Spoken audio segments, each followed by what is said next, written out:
बिस्मिल्लाहिर्रहमानिर्रहीम। अस्सलाम वालेकुम।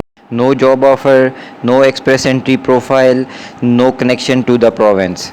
आज एक ऐसे प्रोग्राम की डिटेल्स आपके साथ शेयर करने जा रहा हूं जिसमें आपको कोई जॉब ऑफ़र लेटर की ज़रूरत नहीं है, किसी तरह का कोई कनेक्शन प्रूव नहीं करना अपने प्रोविंस के साथ या कनाडा के साथ, और इसमें आपको एक्सप्रेस एंट्री प्रोफाइल की भी ज़रूरत नहीं होती। इसमें फ्रेंड्स 4 ऐसे हाई प्रायोरिटी ऑक्यूपेशंस, ऐसे नॉक कोड्स दिए गए हैं जिनसे तल्लक रखने वाले लोग इस प्रोग्राम के अंडर अप्लाई कर सकते हैं। वो ऐसे क्या 4 नॉक कोड्स हैं ये भी हम वीडियो में आगे चल के देखेंगे, और आज की वीडियो में मैं इस प्रोग्राम की तमाम डिटेल्स आपके साथ शेयर करूंगा, इसकी रिक्वायरमेंट्स क्या हैं और इसका एप्लीकेशन प्रोसेस क्या है। तो वीडियो में एंड तक बने रहिए ताकि कोई भी डिटेल आपसे मिस ना हो। लेकिन प्रोग्राम की डिटेल्स में जाने से पहले फ्रेंड्स मेरी आपसे रिक्वेस्ट है कि अगर आप मेरे इस चैनल पे नए हैं तो प्लीज़ इसको सब्सक्राइब कर लें और बेल आइकन का नोटिफिकेशन ऑन करके ऑल की ऑप्शन सेलेक्ट कर लें ताकि इस तरह की इन्फॉर्मेटिव वीडियोस टाइमली आप तक पहुंचती रहें। Thank you friends. कनाडा का प्रोविंस है मैनीटोबा। मैनीटोबा प्रोविंस में एक सिटी है मॉर्डन के नाम से। इस मॉर्डन की सिटी की आबादी तकरीबन 10,000 के करीब है। छोटे और बड़े हर तरह के बिजनेस हैं इस कम्युनिटी में, इस सिटी में। लेकिन मॉर्डन का ये सिटी, ये कम्युनिटी अथराइज्ड है एप्लीकेंट्स को नॉमिनेट करने के लिए, सपोर्ट लेटर देने के लिए। तो फ्रेंड्स इस सपोर्ट लेटर का मकसद ये है क्योंकि मैनीटोबा प्रोविंशियल नॉमिनी प्रोग्राम के अंडर कोई भी ऐसी स्ट्रीम, कोई भी ऐसी कैटेगरी नहीं है जिसमें आप without connection to Manitoba apply कर सकें।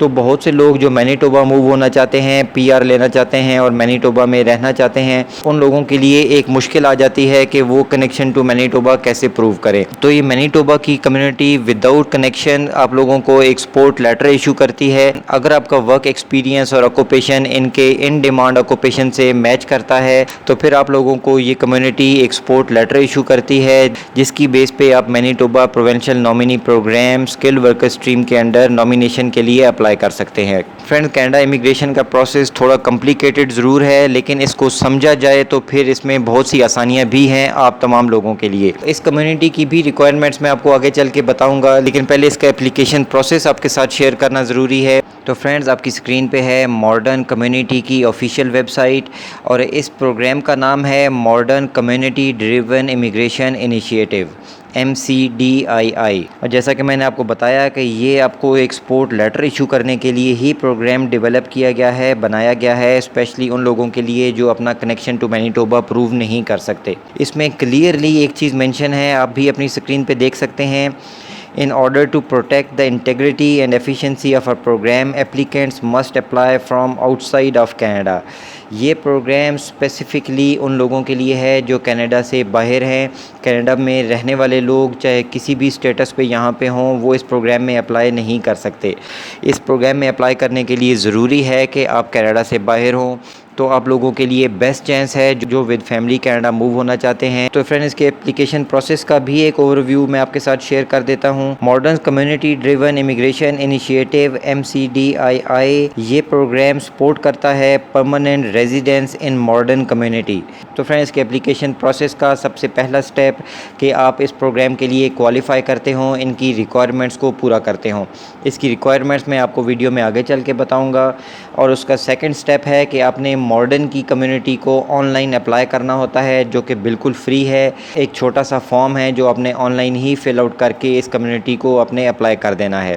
तो फ्रेंड्स इसका स्टेप 3 बहुत ही इंपॉर्टेंट स्टेप है, इसको आपने ध्यान से सुनना और समझना है कि अगर आपकी एप्लीकेशन MCDII के अंडर अप्रूव हो जाती है तो आपको इशू किया जाता है एक सपोर्ट लेटर, और साथ में ऑप्शनल है कि आपको इन्विटेशन फॉर एक्सप्लोरेटरी विजिट भी इशू किया जाए। ये ज़रूरी नहीं है कि आपको सपोर्ट लेटर के साथ इनविटेशन फॉर एक्सप्लोरेटरी विजिट भी इशू किया जाए, लेकिन ये एक ऑप्शनल डॉक्यूमेंट है, इशू किया भी जा सकता है। आपके केस को देखते हुए नोट दिया गया है that N exploratory visit is not always necessary और सूटेबल फॉर योर प्रोसेस। आपको सिंपली सपोर्ट लेटर इशू किया जाएगा मॉडर्न की कम्युनिटी की तरफ से। और फ्रेंड्स इसका नेक्स्ट स्टेप है कि आपने मैनीटोबा प्रोविंशियल नॉमिनी प्रोग्राम को अप्लाई कर देना होता है, क्योंकि आपके पास मॉडर्न की कम्युनिटी का सपोर्ट लेटर होता है। आपको कोई और कनेक्शन टू मैनीटोबा प्रूव करने की ज़रूरत नहीं है।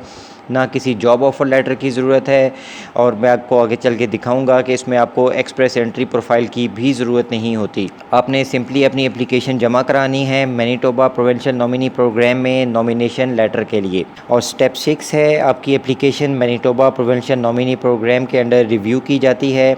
अगर आप उनकी मिनिमम रिक्वायरमेंट्स को पूरा करते हैं तो आपको इशू कर दिया जाता है नॉमिनेशन लेटर, और इस नॉमिनेशन लेटर की बेस पे आप कनाडा की फेडरल इमिग्रेशन को अप्लाई कर सकते हैं कनाडा की परमानेंट रेजिडेंसी के लिए। और उस पीआर के प्रोसेस में आपको मेडिकल और क्रिमिनल रिकॉर्ड चेक, आपके पुलिस क्लियरेंस सर्टिफिकेट वगैरह की ज़रूरत होती है। और जब आपको परमानेंट रेजिडेंसी वीज़ा मिल जाता है, क्योंकि आपका पीआर कार्ड आपको अपने मुल्क में होम कंट्री इंडिया या पाकिस्तान में बैठे नहीं मिलता, अपने मुल्क से आपको पीआर वीज़ा इशू किया जाता है, परमानेंट रेजिडेंस वीज़ा।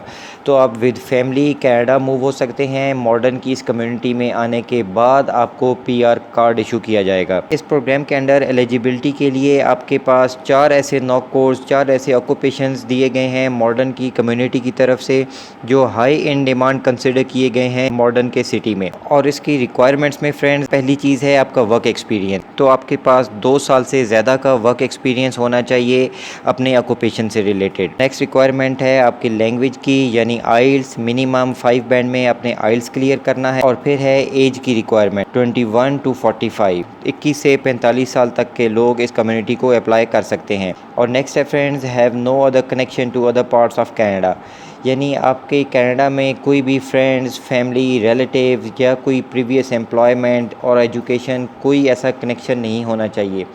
क्योंकि यूजुअली ऐसा होता है कि अगर आपका कोई और कनेक्शन है, जैसे टोरंटो में अगर आपके कोई फ्रेंड्स रहते हैं, या वैंकूवर में, या कहीं पे भी आपके कोई फैमिली मेम्बर्स हैं, या पहले आपने कनाडा में रह के कोई जॉब की है या स्टडी की है, तो वहाँ पे आपके जानने वाले होते हैं। और कनाडा मूव होने के बाद कोशिश होती है कि हम अपने उसी पुराने इलाके में वापस जाएं, उसी सिटी में जाके दोबारा से रहें। तो इस कम्युनिटी में अप्लाई करने के लिए ज़रूरी है कि आपका कनाडा के साथ पहले कहीं पे भी कोई कनेक्शन ना हो। और इसकी वजह यह है कि ये कम्युनिटी चाहती है कि आप कनाडा मूव होने के बाद मॉडर्न के सिटी में आके सेटल हों। और नेक्स्ट रिक्वायरमेंट है आपकी एजुकेशन की, 10+2 FA या FSC के बराबर आपकी एजुकेशन होना ज़रूरी है। और फिर है आपके settlement funds, Manitoba provincial nominee program के अंडर जितने फ़ंड्स रिक्वायर्ड होते हैं, कम से कम इतने पैसे आपके पास होने चाहिए कि आप मॉडर्न की कम्युनिटी में मूव होके आएँ तो अपने आप को सेटल कर सकें विद फैमिली। आपकी बोर्डिंग एंड लॉजिंग का ख़र्चा आप लोग खुद बर्दाश्त कर सकें। और लास्ट में है friends, no express entry profile needed. इस प्रोग्राम में अप्लाई करने के लिए एक्सप्रेस एंट्री प्रोफाइल की ज़रूरत नहीं होती। अब ये ऐसे कौन से 4 ऑक्यूपेशंस हैं, 4 ऐसे कौन से नॉक कोड्स हैं जिनके अंडर आप इस कम्युनिटी को अप्लाई कर सकते हैं। और ये भी मैं आपको बताऊंगा कि अगर आपका ऑक्यूपेशन इन 4 नॉक कोड्स में नहीं आता तो फिर आप इस कम्युनिटी को कैसे अप्लाई कर सकते हैं। लेकिन पहले हम इसके ये हाई प्रायोरिटी 4 ऐसे नॉक कोड्स देख लेते हैं। तो पहला है NOC code 7237 welders, no express entry required. Friends, यहाँ पे आपको ये भी क्लियर करता चलूँ, वेल्डर्स एक रेगुलेटेड ऑक्यूपेशन होता है, लेकिन क्योंकि आपको जॉब ऑफ़र नहीं चाहिए, आपने किसी एम्प्लॉयर को अप्लाई नहीं करना, इसलिए एज अ वेल्डर आप इसमें अप्लाई कर सकते हैं बग़ैर रेड सील सर्टिफिकेट के। इसमें आपको रेड सील का एग्ज़ाम देने की ज़रूरत नहीं है, उनसे सर्टिफिकेट लेने की ज़रूरत नहीं है। तो पहला ऑक्यूपेशन है वेल्डर्स का। और सेकंड ऑक्यूपेशन है NOC code 9536 industrial painters, no express entry required. और थर्ड है NOC code 9526 mechanical assembler specially trailer assembly, no express entry required. Fourth occupation है इसमें friends NOC code 9437 wood working machine operators. किसी भी तरह की would working machinery का आप काम जानते हैं तो भी आप इस कम्युनिटी को अप्लाई कर सकते हैं, no express entry profile required. तो फ्रेंड्स, ये 4 ऐसे नॉक कोड्स हैं जो हाई एंड डिमांड हैं इस कम्युनिटी में। इन प्रोफेशंस के लोगों की बहुत ज़्यादा ज़रूरत है। ये कोई हाईली क्वालिफाइड प्रोफेशंस नहीं हैं, इनमें आपकी हायर सेकेंडरी स्कूल की बेसिक एजुकेशन रिक्वायर्ड होती है। तो फ्रेंड्स, अब ये देख लेते हैं कि अगर आपका ऑक्यूपेशन इन नॉक कोड्स के अंडर नहीं आता तो फिर आपको क्या करना होगा इस कम्युनिटी में अप्लाई करने के लिए। All other occupations, at least 2 years of full time work experience, कम से कम 2 साल का वर्क एक्सपीरियंस आपने प्रूव करना है। Federal express entry profile required, आपके लिए ज़रूरी है कि आपके पास एक्सप्रेस एंट्री प्रोफाइल हो। आइल्स का मिनिमम स्कोर 7 बैंड रिक्वायर्ड है अगर आप किसी भी और प्रोफेशन के अंडर अप्लाई करना चाहते हैं। और आपको एजुकेशन भी प्रूव करनी होगी हायर सेकेंडरी स्कूल के बराबर। एज की लिमिट वही है 21 to 45। और कोई और कनेक्शन भी नहीं होना चाहिए आपका कनाडा में। लास्ट में सेटलमेंट फंड्स की रिक्वायरमेंट है। तो फ्रेंड्स, अगर आपका ऑक्यूपेशन इन 4 नौ कोड से मैच नहीं करता तो फिर आपको इन रिक्वायरमेंट्स को पूरा करना है। अदरवाइज़ आप इनकी minimum requirements without express entry, without job offer और विदाउट एनी कनेक्शन आप लोग अप्लाई कर सकते हैं इस कम्युनिटी को सपोर्ट लेटर के लिए। और फ्रेंड्स, अब यहाँ वीडियो के लास्ट में मैं आपको इनका कोटा भी बता देता हूँ कि सालाना कितनी फैमिलीज़ को ये कम्युनिटी अपने पास बुला सकती है। MCDII इस प्रोग्राम के अंडर मॉडर्न की community approximately 50 families per year को सपोर्ट कर सकती है। और फ्रेंड्स, अब ये इस साल का एंड है, 2021 ख़त्म होने वाला है। अगले साल 2022 का कोटा स्टार्ट होगा 1 जनवरी से।